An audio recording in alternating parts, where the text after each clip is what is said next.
अस्सलाम वालेकुम। कैमरान के साथ मैं हूं जावेद मलिक, और इस वक्त जो मनाज़र आप देख रहे हैं ये मनाज़र हैं थनील के। और मैं इस वक्त मौजूद हूं थनील में, और थनील में सुथरा पंजाब की जो टीम है वो यहाँ पहुंच चुकी है।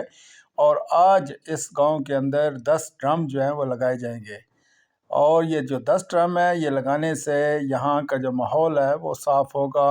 और ऐसी जगहों पे ये ड्रम्स लगाए जा रहे हैं जहाँ पर पहले से ही कचरा पड़ा होता है, ताकि वो कचरा जो है वो भी यहाँ से साफ़ हो जाए और यहाँ पे माहौल जो है माहौल को साफ़ रखने में मदद मिले। तो ये मनाज़र आपको नज़र आ रहे हैं जी, एमसीबी बैंक भी आपको नज़र आ रहा है, और दूसरी जो जगह हैं जहाँ पे ज़्यादा कचरा होता है वो मनाज़र भी आपको नज़र आ रहे हैं।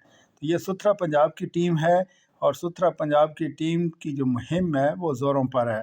मुख्तलिफ यूनियन कौंसिल के अंदर ये मुहिम जारी है, और इस मुहिम की वजह से यकीनी तौर पर माहौल को साफ़ रखने में बहुत मदद मिलेगी। और एहलियान इलाका ने तशक्कर का